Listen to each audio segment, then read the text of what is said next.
инновациям Курского государственного медицинского университета, доктору медицинских наук, профессору Вячеславу Александровичу Липатову.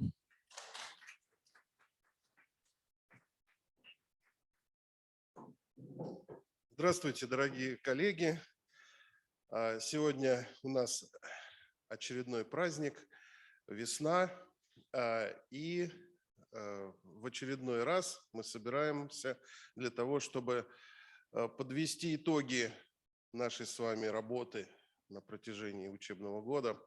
И сегодняшняя конференция, она у нас вот такая больше молодежная, да, но и, конечно, коллеги из различных вузов и Курского государственного медицинского университета, безусловно, из, в общем-то, можно сказать, пула учителей также будут выступать, участвовать в мастер-классах, симпозиумах. И, конечно, наша конференция, она в первую очередь является, наверное, и школой для молодого исследователя. И, конечно же, она объединяет вот таких творческих молодых людей с горящими глазами, которые на базах кафедр, лабораторий, научно-исследовательских институтов пытаются доказать, да, обосновать те гипотезы, которые, может быть, наверное, сначала и не у вас рождаются, у ваших учителей, у ваших преподавателей, но то, как вы будете сегодня выступать, как вы будете презентовать свои, доказывать, да, убеждать аудиторию в своей правоте, как вы будете отвечать на вопросы, вот, это, конечно же, безусловно, школа – это бесценные навыки. Уважаемые коллеги, наша сегодняшняя встреча проходит под флагом, так сказать, студенческой научно-исследовательской лаборатории. Но это не просто лаборатория, где есть совокупность какого-то оборудования, да, и преподавателей, которые заинтересованы в развитии молодежных исследований. Но и, конечно же, это, можно сказать, что такой своеобразный клуб по интересам. И вот это собрание, сообщество единомышленников, студентов, оно является очень важной формой самоуправления в студенческой науке. Наряду со студенческим научным обществом студенческая научно-исследовательская лаборатория уже, наверное, является традиционной формой организации студенческой науки в Курском государственном медицинском университете. И это свидетельством этих слов является то, что уже данная конференция стала традиционной, уже проходит в 5-й раз в стенах нашего университета. Мы с вами миновали год, который был обозначен годом науки и технологий в Российской Федерации. Мы вступаем в год фундаментальных наук, который был объявлен ЮНЕСКО и президентом Российской Федерации Владимиром Владимировичем Путиным. Данный год и десятилетие, которое вот в 2022 году начинается, обозначено десятилетием науки и технологий. Конечно же, здесь вопросы, в первую очередь, связанные с изучением фундаментальных каких-то вопросов. И, как вы видите, сегодняшнее мероприятие, оно также базируется на основе наших 4 научно-исследовательских институтов, вот, которые у нас в университете очень успешно работают. И, конечно же, прикладные исследования. Наша с вами основная задача. Мы с вами занимаемся медициной, а медицина – это прикладная наука. И наша с вами главная задача – это улучшение результатов диагностики, лечения, профилактики различных заболеваний.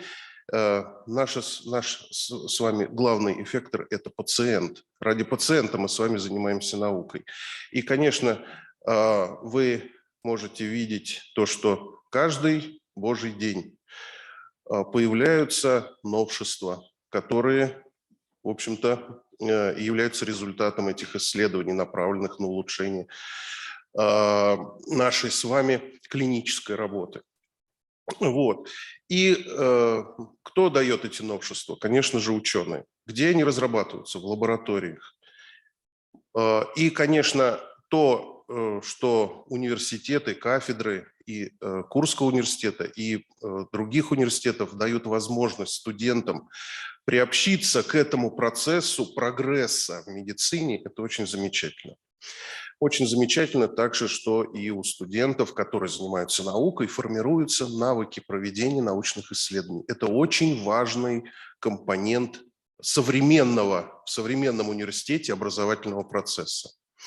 Уважаемые коллеги, я имею поручение ректора Курского государственного медицинского университета, доктора медицинских наук, профессора, заслуженного врача Российской Федерации, заслуженного деятеля Российской Федерации, профессора Виктора Анатольевича Лазаренко, поприветствовать вас и пожелать интересного общения, пожелать интересного обучения, пожелать того, что сегодняшнее мероприятие станет для многих студентов стимулом и одним из компонентов внутренней мотивации, внутренних мотивов для того, чтобы начать и, если кто-то уже начал, то и продолжить свои научные исследования. Всего вам доброго, здоровья, мира.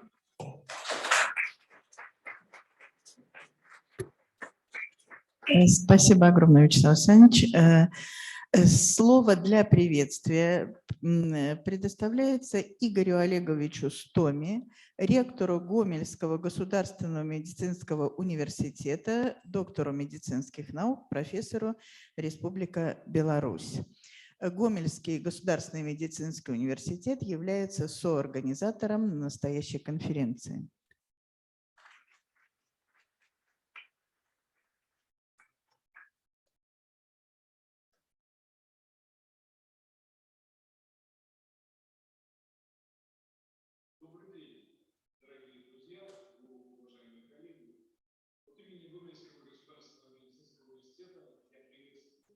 Участников, докладчиков, организаторов пятой международной научной конференции «Студенческая научно-исследовательская лаборатория. Итоги и перспективы».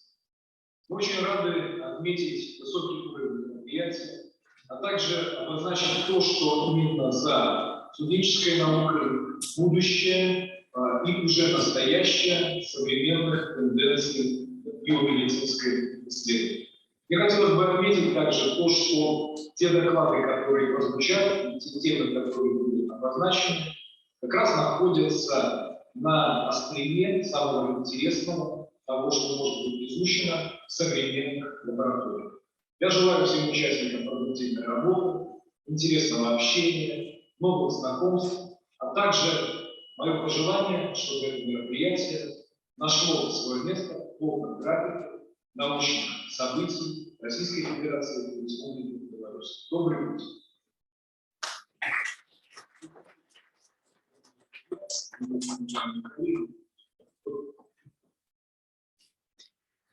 Сегодня мы проводим конференцию вместе с Харбинским медицинским университетом.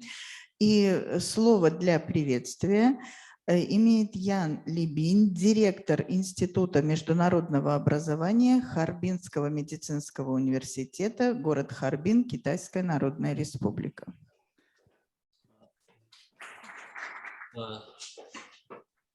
Dear Vice Rector Professor Vyacheslav Lipatov, dear colleagues and participants of the conference, good morning and good afternoon.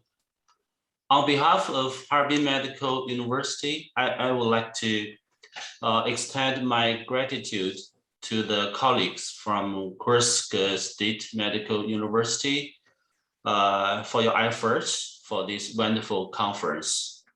Under the framework of the Sino-Russian Medical Universities, Harbin Medical University has forged a strong relationship with Russian universities, including Kursk State Medical University. One of our purposes is to train medical students who will treat and cure patients and have scientific innovations in their future career. Laboratory research plays a key role to cultivate students' scientific thinking and further promote their medical study. Student research under their teachers' guidance will open a door to their future success in research and healthcare. It should be noted that both at Kursk State Medical University and Harbin Medical University, laboratory research of students is carried out at all stages of educational process and at all organizational levels, including department, faculty, and university. At today's conference, students and young scholars will have an opportunity to show their understanding of research and their achievements. I believe the conference will be a platform that helps and promotes the discovery of young students and scholars. And dear friends, I wish the conference a great success and everybody healthy. Thank you very much.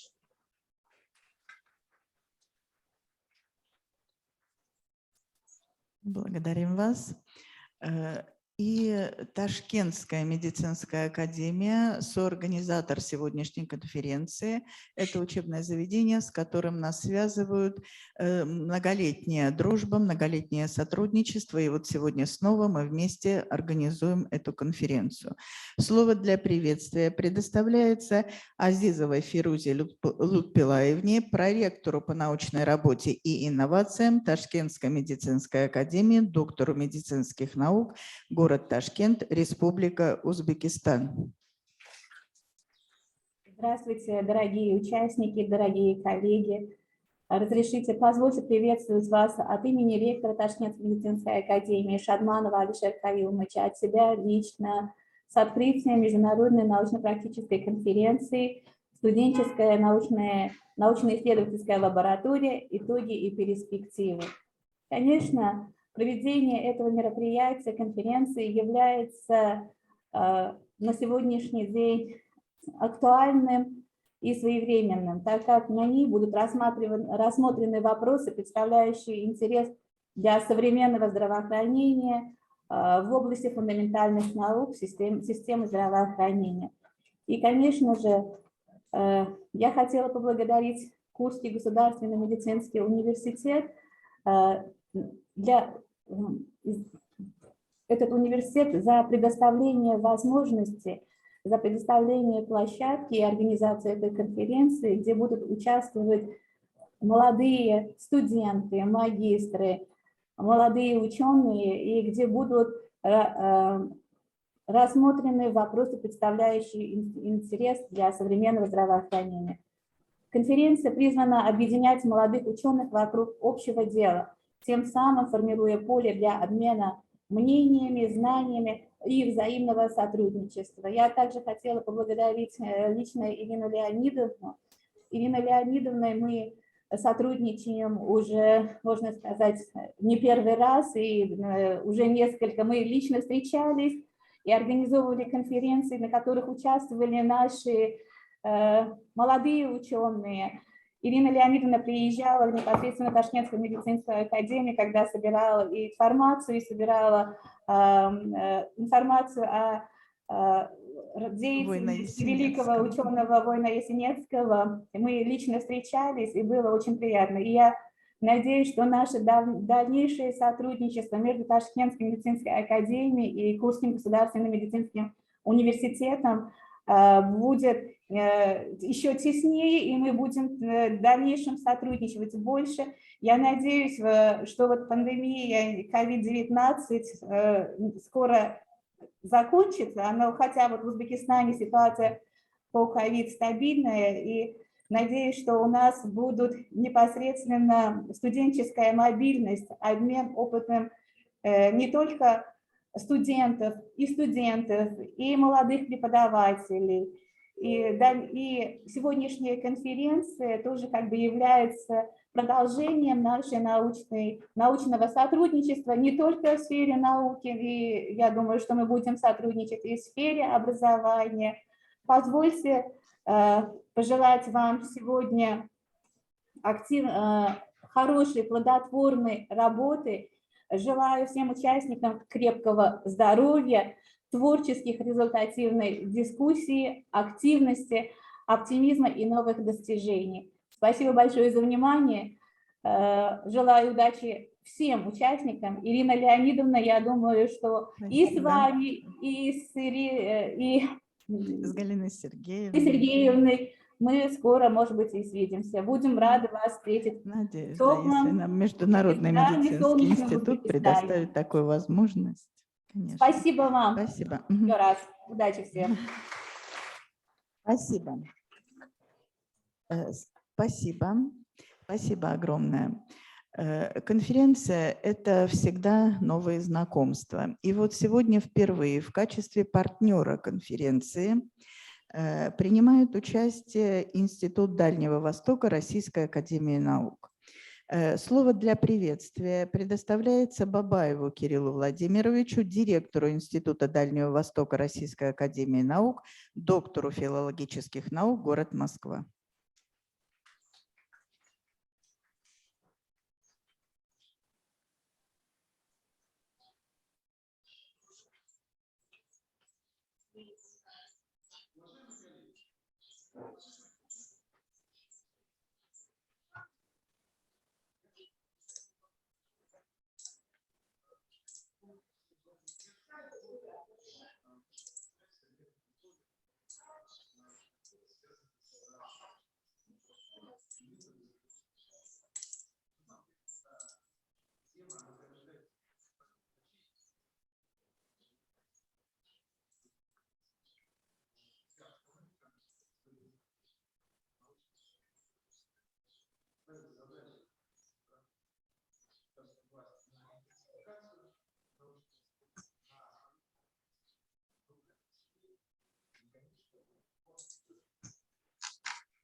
Спасибо. Мы услышим еще доклады сотрудников Института Дальнего Востока на заседании круглого стола в 16 часов. А сейчас я хочу представить представителя нашего очень давнего партнера, фонда, благотворительного фонда содействия научной, социальной и просветительской деятельности имени святителя Луки, воина Есенинского. С этим фондом нас связывают очень давние партнерские отношения. Памятник воину Есенинскому, который стоит у входа вот в анатомический театр, нам подарил именно этот фонд. И вот сегодня Родион Евгеньевич Шейн, заместитель председателя фонда, нашел возможность приехать из Кисловодска, поприветствовать нашу конференцию и поучаствовать в конференции. Вам слово, Родион Евгеньевич, для приветствия.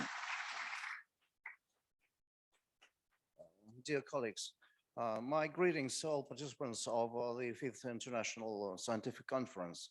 And I'd like to say a word of thanks to all executives, professors, and management of Kursk State Medical University for their attitude towards student science. They understand the importance of student science and promote it. That's really great. Traditionally, students' science is the foundation for future career, personal career of scientists. However, in today's situation, it's also the foundation for the new structure of international science that is being built now. And of course, I would like to congratulate my sincere congratulations to Harbin Medical University with their 10th years jubilee of Institute of International Education. It's really great that they are today with us. And I'd like to wish scientific and research courage to all students and future scientists, because it's really important what we are doing now. You know, it's sometimes it's really hard and sometimes almost impossible to build something absolutely new. because sometimes we have to destroy something, but we are not the destroyers. But today we are in a unique situation when everything has already been destroyed by our so-called Western partners. So we have to build a new structure of international science now. And I believe that Russia, Belarus, China, India, Malaysia, Brazil, and all other countries of Asia, my apologies if I miss someone, will be able to build this new structure of international science. And so once again, I wish courage and luck to all the participants, all students, and all the future scientists. Thank you.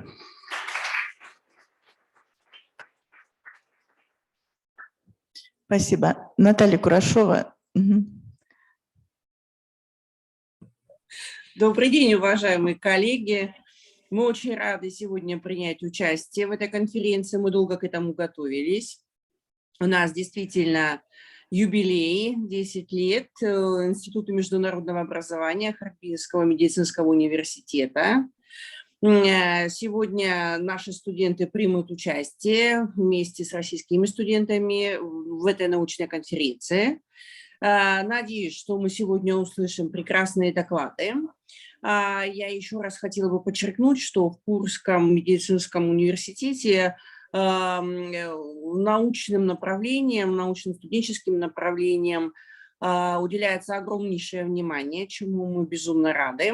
И это наша уже не первая совместная конференция в рамках РКМУ за время существования наших российско-китайских отношений, наших дружеских отношений между двумя университетами. Поэтому очень хочу от себя лично, от своих коллег поблагодарить вас за такую прекрасную организацию и пожелать удачи студентам. Надеюсь, что мы сегодня услышим их прекрасные доклады. Спасибо вам огромное. Спасибо. Наталья приветствовала нас из Харбина, Китайская Народная Республика. И сегодня, конечно, мы встречаем гостей вместе с Комитетом образования и науки Курской области. Ольга Сергеевна, вам удалось подключиться? Да. Ольга Сергеевна. Да, здравствуйте. И я предоставляю слово Ольге Сергеевне Крыгиной, главному консультанту отдела высшего образования и науки Комитета образования и науки Курской области. Добрый день, коллеги, добрый день, уважаемые участники конференции. Позвольте сегодня приветствовать вас от имени Комитета образования и науки Курской области. Хочу сказать, что достижения талантливых молодых ученых региона, они всегда находят поддержку и признание как на федеральном, так и на региональном уровне. Начиная с 2012 года ежегодно молодые ученые региона становятся получателями гранта президента. Ежегодно становится более 30 студентов получателями стипендий президента и правительства. С 2000 года в регионе назначаются именные стипендии губернатора Курской области для студентов, аспирантов, проявивших, достигших наиболее значимых результатов в учебной, научной, общественной деятельности. Ежегодно проводятся конкурсы «Молодой ученый года», «Инновации и изобретения года», вручается премия губернатора Курской области в области науки и инноваций. Все это позволяет молодым ученым проявить свой потенциал и раскрыть свои возможности. Начиная с 2004 года в рамках соглашений между администрацией и российскими научными фондами осуществляется финансирование перспективных для региона научных проектов. И хочу сказать, что вот в данный момент мы находимся в стадии заключения соглашения с Российским научным фондом, и что позволит курским ученым участвовать в региональных конкурсах, объявленных Российским научным фондом, и получать соответствующее финансирование. Потенциал системы высшего образования был подтвержден в ходе проведения года науки и технологии в 2021 году, по итогам которого Курская область заняла 8-е место среди всех регионов.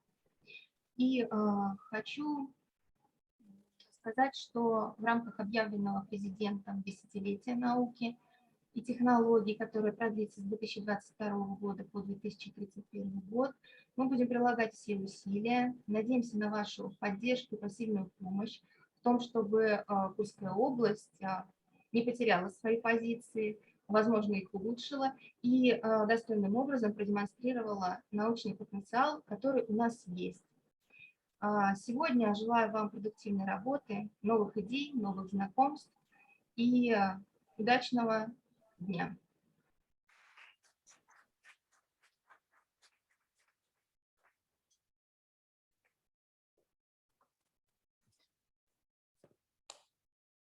Участников конференции приветствует директор Международного медицинского института Курского государственного медицинского университета Шихине Махамад Туфик.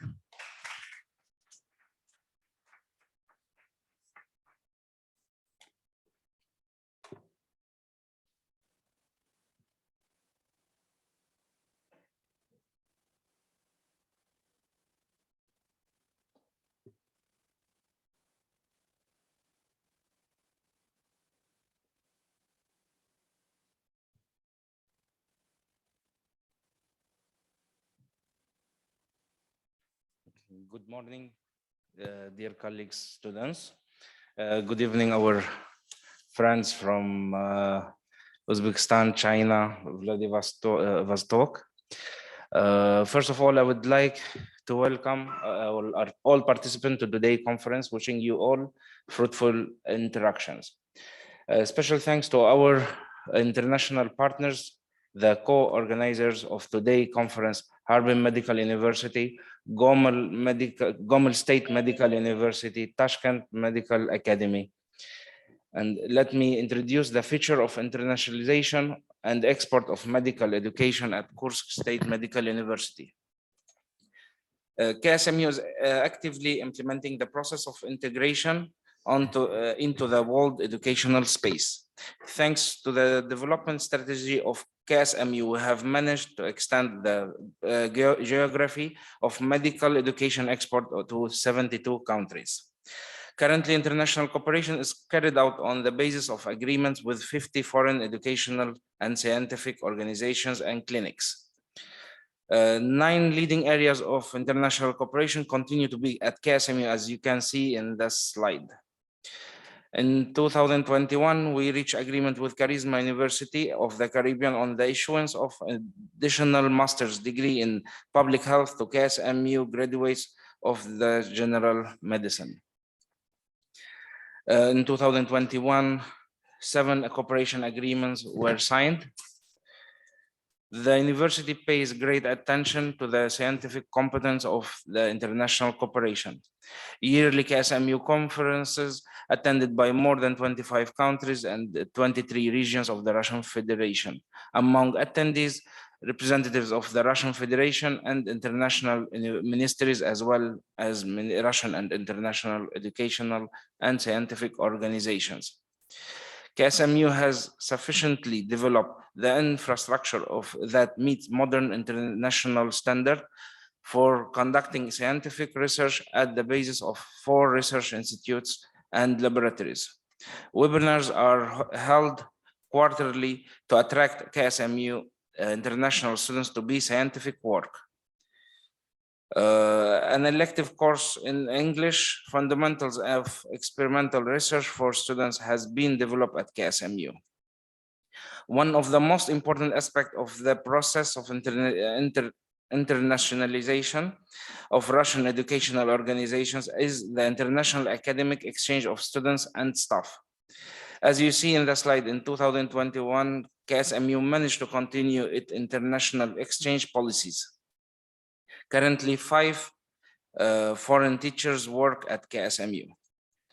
Training of highly qualified medical personnel and increasing the competitiveness of the university is directly reached to the international accreditation. In 2021, 5 degree programs was accredited in accordance to the standard of the World Federation of Medical Education, which certified our training of students at international level. And also we received the recognition of the medical degree from the Medical Council of Sri Lanka. KSMU has been attracting international students since 1990. Every year, 500 international students enrolled in KSMU. The diagrams show the results of the admission campaign of international students. In order to develop the students in a multicultural and multi-confessional environment, as well as to promote a healthy lifestyle, yearly more than 50 educational, cultural, and sport events are held with the participation of the different embassies representatives. International students actively participating in the voluntary work of KSMU. Today, KSMU continue to develop international cooperation in the development and implementation of joint educational programs with partner universities of the Republic of Uzbekistan, using a network form of integration. Currently, 206 Uzbek citizens are studying at KSMU in 5 degrees program under the dual degree system. Under the strategy of developing international activities and strengthening external relations, as well as promoting educational, scientific, and innovative projects, the university continued to take part in international exhibitions and seminars. Today, the university is a member of 4 international associations. The university continues its strong commitment to internationalization for the benefit of the development of world science and education. Dear colleagues, we are looking further to develop our valuable and long-standing friendly relation with all of you. Thank you for your attention.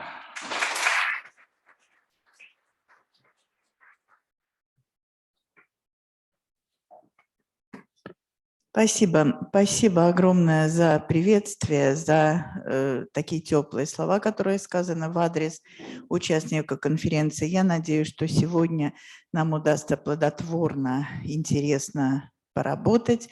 И мы, собственно, переходим к реализации программы нашей сегодняшней конференции. Пленарное заседание сегодня посвящено 10-летнему юбилею Института международного образования Харбинского медицинского университета. И студенты, аспиранты Харбинского медицинского университета представляют сегодня свои доклады. Пожалуйста, сейчас, Василий Юрьевич.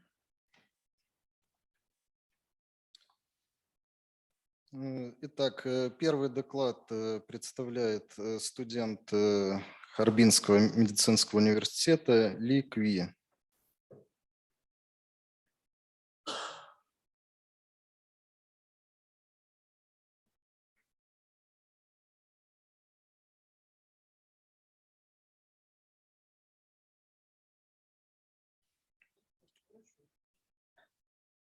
Подскажите, пожалуйста, нас слышно?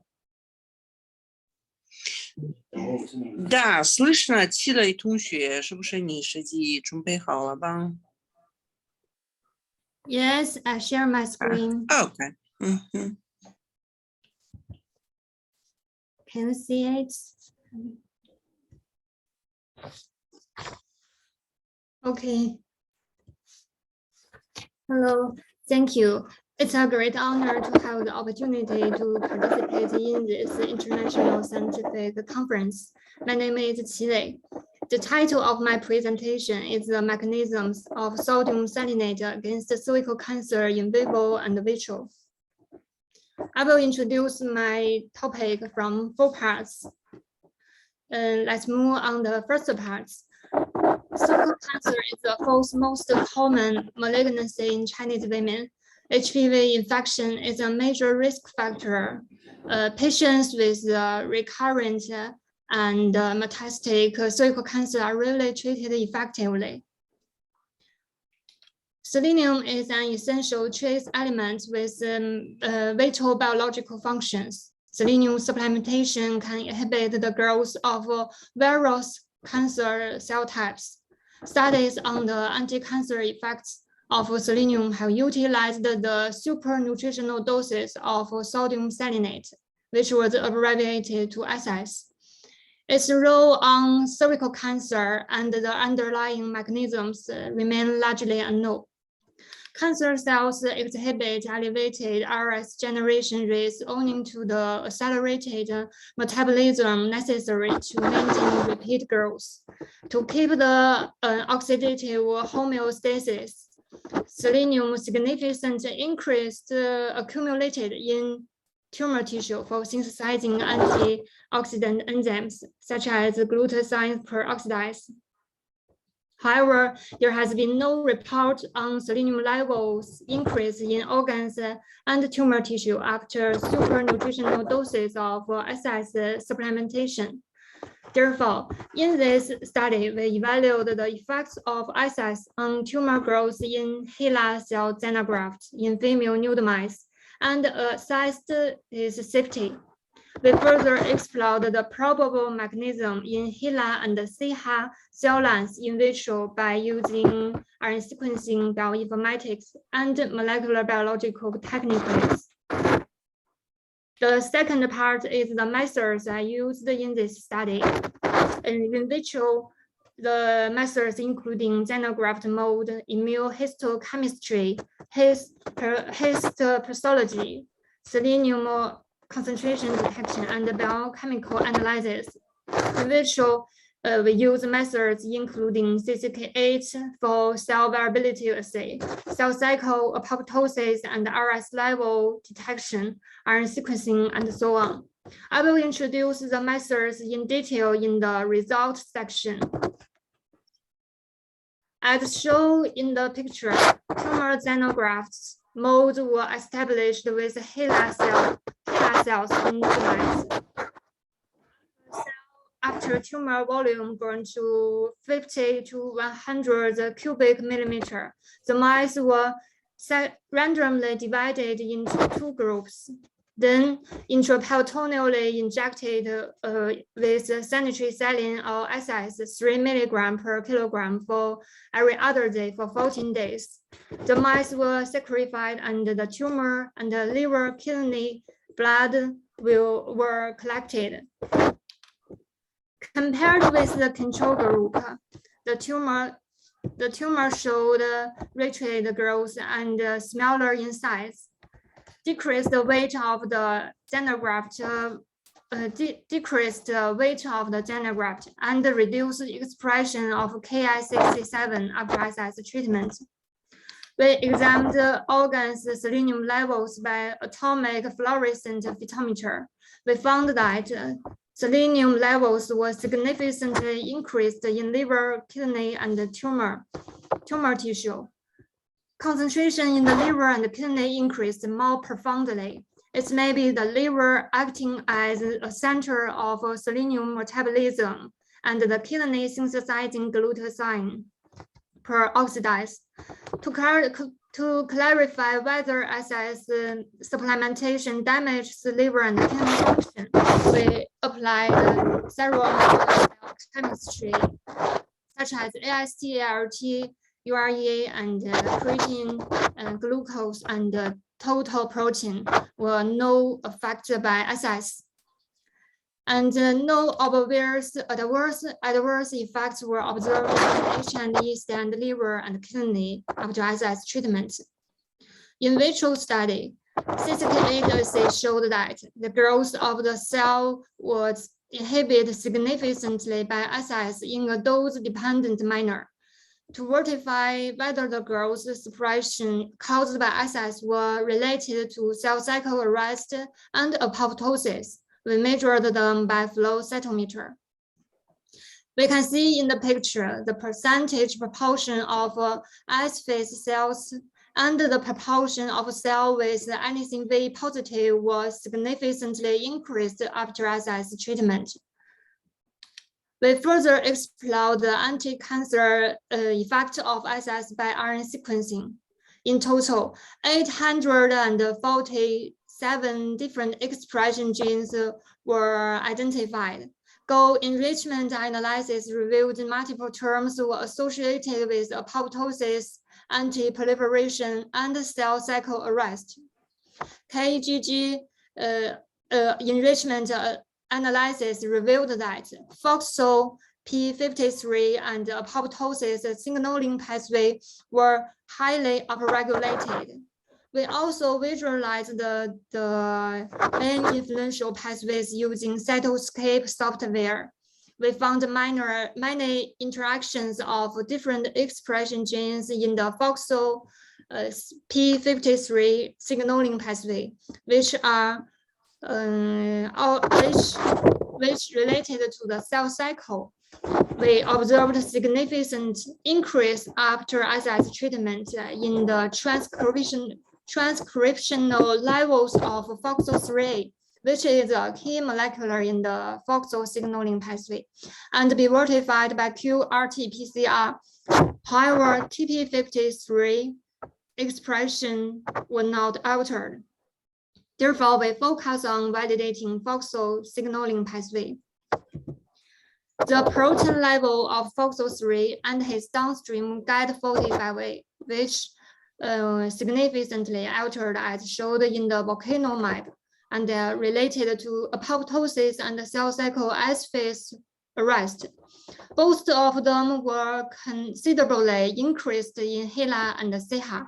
We also found the upstream of the FOXO3, the protein levels of phosphorylation of AMPK increased after SS treatment in a dose-dependent manner.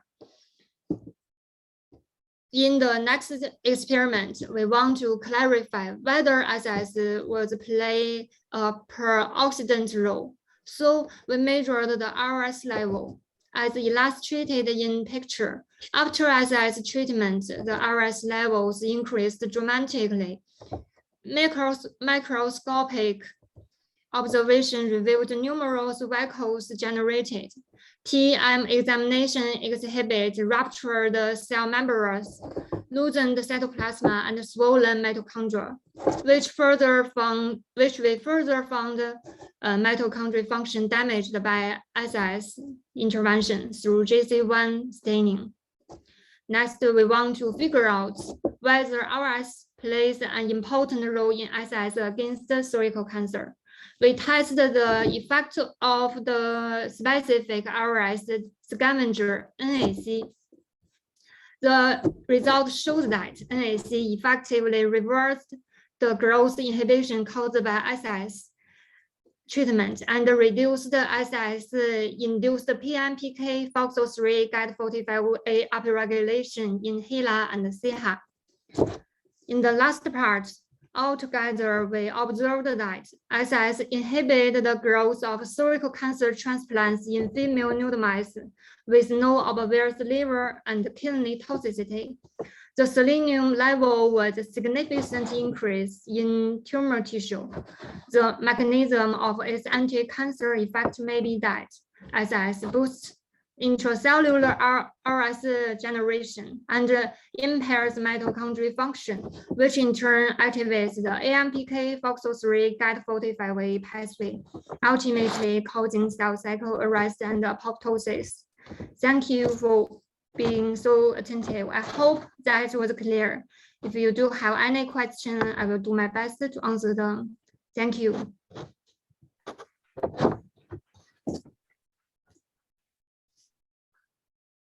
Thank you very much for your interesting presentation. Большое спасибо.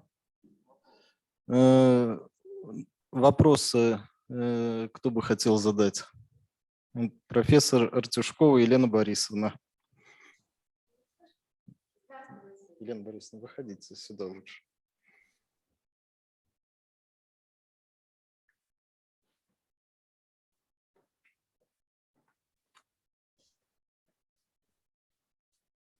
Добрый день, здравствуйте. Меня очень заинтересовало ваше сообщение, ваш прекрасный доклад. Мы в своих научных исследованиях занимаемся изучением кардиотоксичности. Насколько мне известно, селенат натрия обладает чрезвычайной токсичностью. Скажите, пожалуйста, планируется ли в ваших исследованиях изучение кардиотоксичности конкретно вашего препарата, который вы исследовали? И изучали ли вы вообще общую токсичность в исследованиях на животных? И возможно ли с вами продолжить консультации и, может быть, рассмотреть возможность сотрудничества в этой области? Спасибо большое.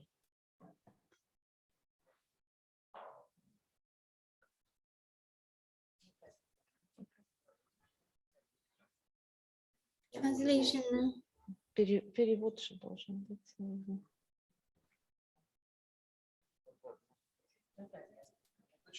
Наталья, подскажите, пожалуйста, перевод сработал у нас или нет? Так, 1 минуту. Вообще перевод работает. Если был перевод, ну, давайте я уточню. 麻烦你，积累同学，这个你听懂了吗？但翻译给你翻译了吗？这个问题 No, it's no translate. OK, Yeah. no translate. 我大概给你说一下，用中文。他问咱们也研究这个方面的东西。他问，你研究的那个药物是不是有毒？那个你的是对，他问那个有毒的成分程度，你们研究过了吗？还有他们对你的报告有非常大的兴趣，想和你一块儿继续做研究，继续联系，可以吗？就这2个问题。看你那个，你知不知道？就是那个药物有一点就是毒药性，所以这个毒药性你研究过吗？这个方向你给他回，试试用英文给他回就行。Okay, thank you.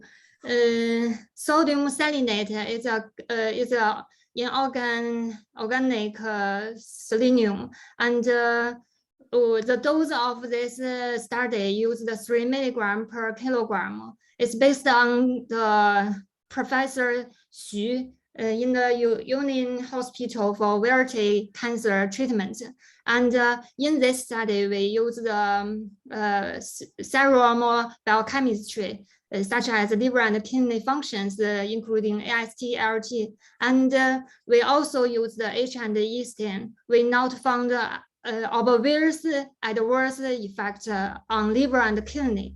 Other organs we have not been examined, and in the future we'll test it. Спасибо. Thank you very much. Не проводили они исследования, только на почках и на печени.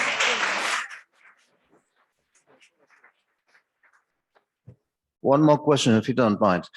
Could you specify the localization of the injection? Injection, position injection, intraperitoneally inject the sodium salinate and sanitary saline. And the exact localization? I mean, what's the point where the sodium was applied to? What's the point, the location? I will check translate 腹腔.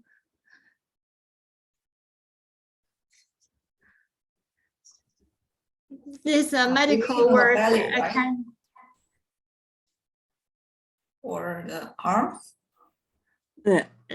Tumor on the arm, arm.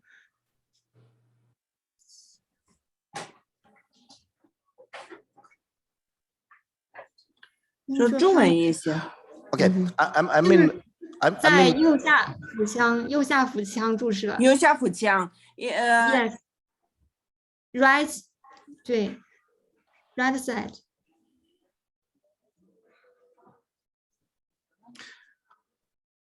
Okay, we'll Абдоминальная полость справа, прошу прощения, да, микрофон. Большое спасибо. Thank you very much. The next presentation by student of Harbin Medical University, PhD student Meiyin Zhang. You can share your screen. Okay, thank you. I'm sharing my screen. Is everything okay now? Is everything okay now? Yes, it's okay. Okay, thank you. Hello, everyone, and good morning and good afternoon. You guys can't see me, right? You can see my PPT. Everything's okay. Is everything okay now? Okay, you can continue. Continue, Okay, please. thank you. Mhm. Hello, everyone. Good morning and good afternoon. My name is Zhang Meiyin from Harbin Medical University. It's a great honor for me to be part of the event, and thanks the conference for providing opportunity to communicate between universities. As we all know, tumor has always been a focus of research, and we're not only devoted to the treatment, but also the diagnosis and prognosis. Now, I'd like to share some of my research findings. Please wait, there's some Wi-Fi things. It's okay now? Good. Ovarian cancer is a gynecological malignancy with a poor prognosis and low survival rate. There's over 200,000 new cases and 150,000 relative deaths worldwide per year. Due to the asymptomatic feature of disease and the absence of effective screening strategies, approximately 75% of patients are diagnosed at an advanced stage, with a 5-year relative survival rate of only 29%. Therefore, there's an urgent need to elucidate the mechanisms underlying ovarian carcinogenesis and identify reliable biomarkers for early diagnosis as well as a precise prognosis. According to the latest research, circular RNAs is a class of non-coding RNA have shown great advantages as biomarkers of clinical disease owing to high stability, abundance, and evolutionary conservation. It indicates that the E2F2 gene can produce 3 circRNAs, and one of them was upregulated in OC tissues and cell lines. The E2F family is a group of transcription factors that has emerged as a regulator of cell growth and proliferation. The dysregulated transcription activity has been proposed as a critical mechanism contributing to cancer aggressiveness and therapeutic resistance.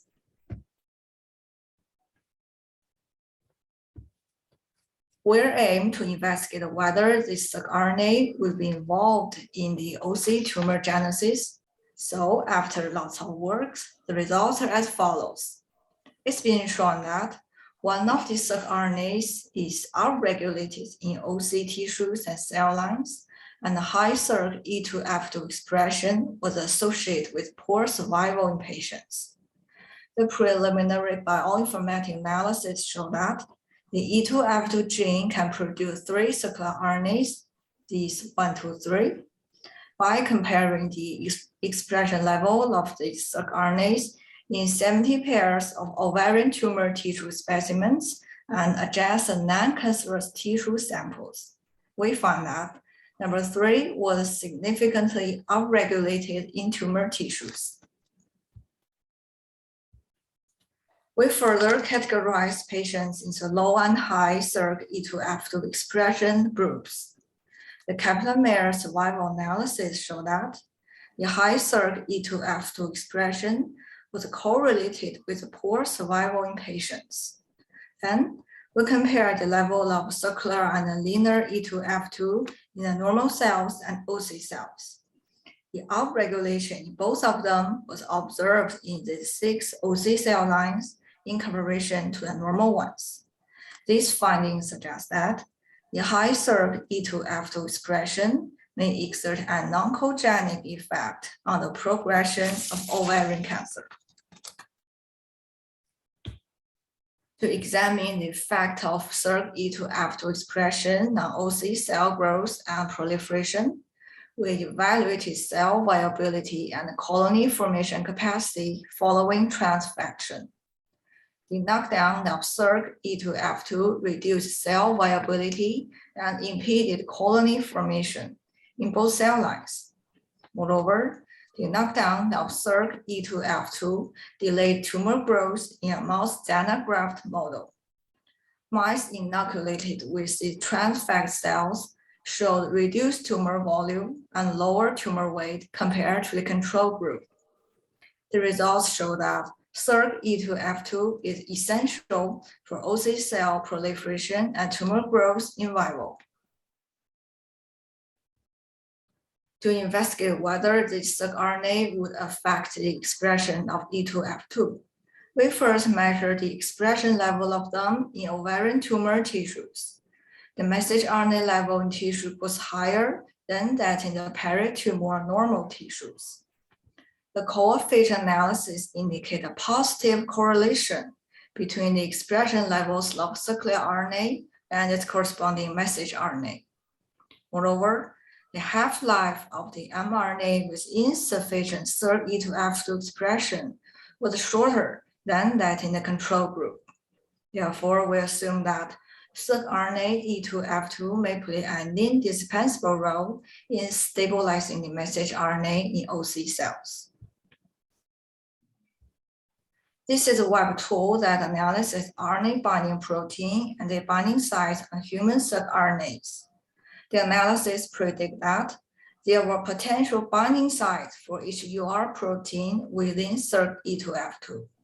The RNA binding protein HU antigen R, HUR, is closely related to the E2F family. It's a post-transcriptional regulator and has been proposed to favor tumor genesis and metastasis by stabilizing the mRNA of cancer-related genes and regulating tumor translation. To confirm the interaction between HUR protein and SIRC-E2F2, we performed RNA put-down assay using the circRNA as a probe. The results show that HUR was enriched in cells incubated with a probe, but cannot be detected in its counterpart. Furthermore, the enrichment level of SIRC-E2F2 in cells incubated with anti-HUR antibody was upregulated compared to the control group. So the results indicate that SIRC-E2F2 binds to HUR protein in OC cells. We further explore whether HUR will be involved in the stabilization of E2F2 mRNA during ovarian tumor genesis. There's a strong interaction potential between HUR and E2F2. Then the RNA put-down assay was performed to verify the binding between them. It's shown that HUR was enriched by the E2F2 probe. Then we continue to examine whether the upregulation of HUR would affect the expression of E2F2. In cells with insufficient circRNA expression, the HUR overexpression elevated the level of E2F2 at both mRNA and protein level. And the upregulation of E2F2 in circRNA deficient cells extended the half-life of mRNA. Collectively, circRNA E2F2 enhanced the stability of mRNA while binding to the HUR protein. To certain that the circRNA E2F2 mediated OC cell growth while regulating E2F2, we found that the circRNA deficient cells with overexpressing E2F2 can improve cell viability. The transwell migration assay showed that E2F2 overexpression enhanced cell mobility and viscidness of cells with circRNA deficiency. The impaired glucose uptake and lactate production in cells by the circular RNA knockdown was recovered by the E2F2 overexpression. So it can be concluded that circular RNA E2F2 induces OC cell growth and metastasis by upregulating E2F2. Taken together, the main finding of the current study was that circular RNA E2F to promote cell proliferation metastasis and glucose metabolism by stabilizing the E2F2 message RNA while binding to HUR protein. The results demonstrate a novel regulatory mechanism that affects ovarian cancer development. It could be used as a prognostic biomarker and a promising therapeutic option in the future. That's all for my presentation. Thank you.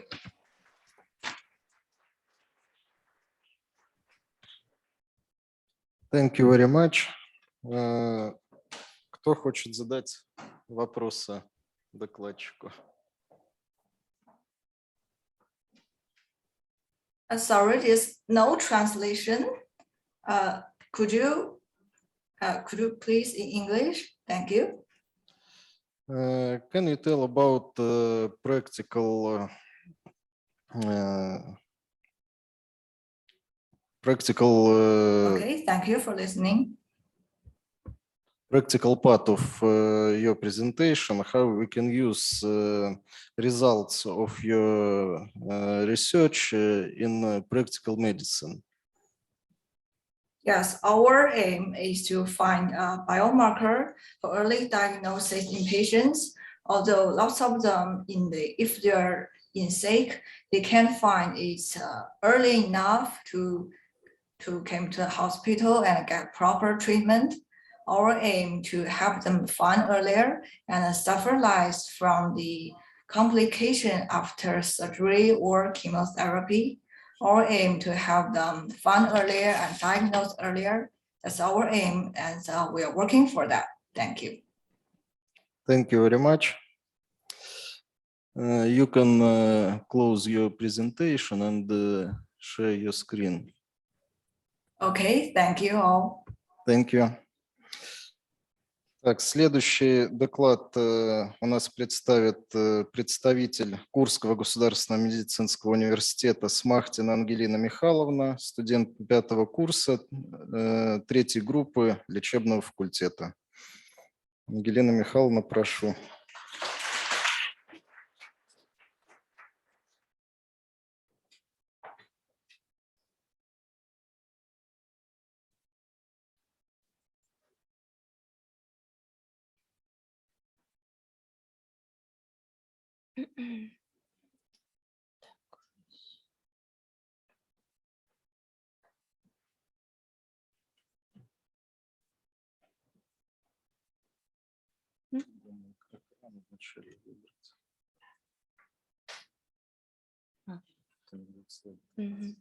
Спасибо.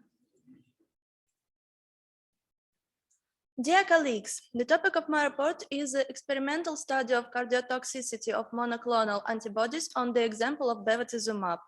My scientific supervisors are Mal Galina Sergeyevna, head of the pharmacology department of Kursk State Medical University, professor, doctor of medical sciences, and Artyshkova Yelena Borisovna, doctor of biological sciences, professor of pharmacology department of Kursk State Medical University. Cancer is one of the leading causes of death, second only to cardiovascular diseases. Immunotherapy is a promising new direction in the therapy of cancer patients. Monoclonal antibodies are used as target therapies for malignancies. However, their use is limited due to side effects. In some causes, several cardiotoxic effects, which shows the need of for further research to identify and determine strategies for their correction. The most studied drug from this pharmacological group is trastuzumab, which is used to treat breast cancer. A number of studies have revealed chronic heart failure, left ventricular systolic dysfunction, cardiomyopathy, arterial hypertension, atrial fibrillation, which is associated with the disruption of the mitochondrial and protein structures of cardiomyocytes. We turned our attention to another drug, bevacizumab, which is used as the first-line drug for the treatment of metastatic colorectal cancer in Russia. The drug purposely affects the molecules involved in carcinogenesis, thereby reducing the possibility of tumor growth and metastasis. Bevacizumab is a recombinant monoclonal antibody that has the ability to selectively bind to vascular endothelial growth factor, as a result of which the ability of vascular endothelial growth factor to bind to its receptors on the surface of endothelial cells is suppressed, which leads to reduced vascularization and inhibition of tumor growth. We suggested that bevacizumab may also have a cardiotoxic effect, since the data of foreign scientists indicate similar molecular disorders in cardiomyocytes that develop in myocardial infarction, heart failure, when using bevacizumab. The aim of our work was to study the severity and duration of the effect of bevacizumab on blood pressure and heart rate in aging non-attentive Vista rats. Hemodynamic parameters were studied in 19 aging non-attentive Vista male rats. The age of the rats at the beginning of the experiment was about 20 months. Aging rats were chosen so that the experimental model most closely matches real life. Because in clinical practice, bevacizumab is used in most cases in elderly patients. Throughout the study, the animals were kept under standard conditions in the biomedical clinic of the Kursk State Medical University. Before starting the process of recording the hemodynamic parameters of animals using a cuffed tail sensor to reduce the possible effect of stress on the animal, we first accustomed the rats to the experimental conditions. The animal was placed in a special case, sensor with the cuff was put on the tail, and the rat was in this state for 10 minutes daily for 14 days. Arterial hypertension in rats was reproduced by 2 intraperitoneal injections of bevacizumab at dose of 10 micrograms per kilogram per week. A measurement of hemodynamic parameters was performed in the first half of the day for 15 weeks after first injection with an interval of 7 days. Systolic blood pressure, diastolic blood pressure, and heart rate in rats were recorded using the hardware-software complex for electrophysiological studies by PAC System USA. The data were recorded and processed using the program Acknowledge 4.4. Statistical processing was carried out by calculating the student's t-test, since the distribution of the obtained digital data turned out to be normal. According to the data presented on the slide, before the beginning of the adaptation period, in normotensive aging rats, the average blood pressure and heart rate were relatively high. Systolic blood pressure was 148.8. Diastolic blood pressure 114.4, and heart rate 346 beats per minute. After 1 week adaptation period, systolic blood pressure and especially diastolic blood pressure significantly decreased. And for systolic blood pressure, this decrease was not significant. Then for diastolic blood pressure, the decrease was statistically significant. Heart rate also decreased, but slightly. During the subsequent observation 2 weeks after the start of the adaptation period, we observed stabilization of hemodynamic parameters in normotensive aging rats. The systolic blood pressure, diastolic blood pressure, and heart rate indicators were almost on the same level with the indicators that were obtained 1 week after the start of the adaptation period to the experimental conditions. In this regard, the adaptation period was considered over, and the hemodynamic parameters, which were obtained 2 weeks after the start of the adaptation period to the experimental conditions, were taken as baseline values and received the designation hemodynamic parameters on day 0. 7 days after the first injection of bevacizumab, aging normotensive rats showed a slight increase in systolic blood pressure to 147 and 2, and diastolic blood pressure up to 108. These changes were not statistically significant. After measuring hemodynamic parameters 7 days after the first bevacizumab injection, the second bevacizumab injection was performed. 7 days after the second injection of bevacizumab, we were observed a statistically significant increase in blood pressure in normotensive aging rats. Systolic blood pressure increased by an average of 7.9% to 154.9, and diastolic blood pressure increased by an average of 14.3% to 118.5. Heart rate didn't change significantly.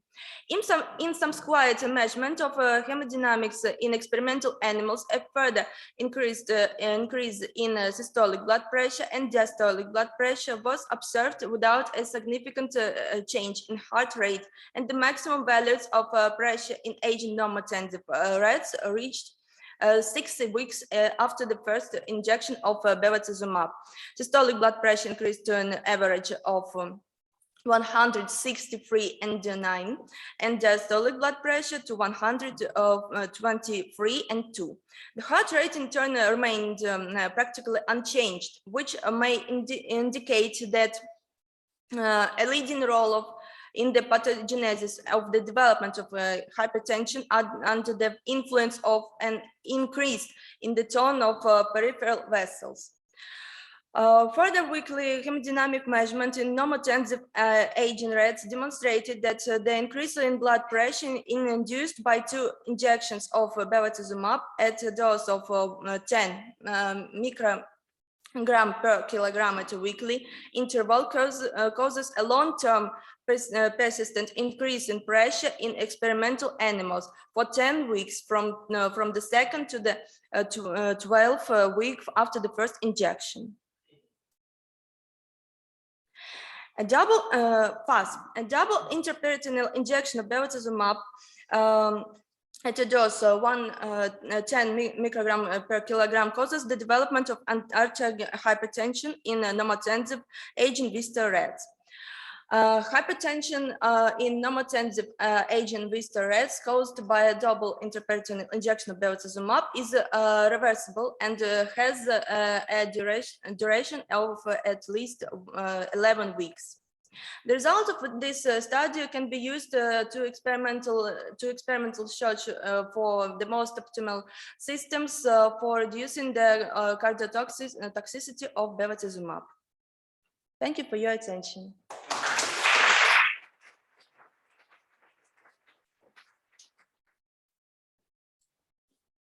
Большое спасибо за доклад Ангелине Михайловне. Questions? No?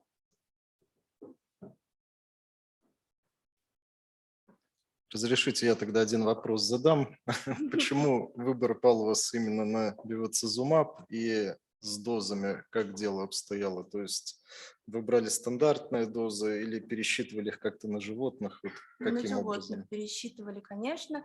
Мы пересчитывали, конечно же, дозы на животных, чтобы исследование было наиболее объективным. А бевацизумаб мы выбрали, потому что это препарат первой линии лечения колоректального рака, и В России этот препарат активно закупается, активно используется не только для терапии колоректального рака, но и для терапии опухолей головного мозга, рака молочной железы и так далее. То есть препарат применяется активно в клинике, учитывая, что в Курской области онкозаболевания являются основной причиной и распространены, и причиной смертности являются, то выбор пал как раз на этот препарат. Большое спасибо.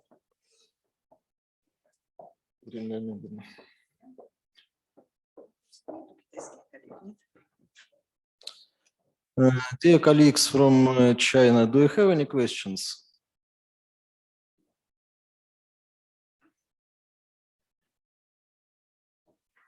No questions. Уважаемые коллеги, спасибо большое. Вот такое у нас сегодня, может быть, необычное заседание билингвальное, но оно в очередной раз подтверждает, что люди всегда понимают друг друга, если они говорят на языке науки. Наше сотрудничество продолжается, и я надеюсь, что у нас еще много будет интересных встреч, мероприятий, лабораторий, совместной работы с нашими коллегами из Харбинского медицинского университета, из Ташкентской медицинской академии, из Гомельского государственного медицинского университета. И все продолжается. Сегодня у нас программа есть, да, значит, наши секции, симпозиумы продолжат работу в 12:30 и в 16 часов в конференц-зале круглый стол, где мы обсудим вопросы организации студенческой и молодежной науки в России и за рубежом. Спасибо вам за то, что вы присутствовали на этом заседании. Надеюсь, никто из присутствующих об этом не пожалел. Всего хорошего. До встречи на следующих заседаниях. До свидания.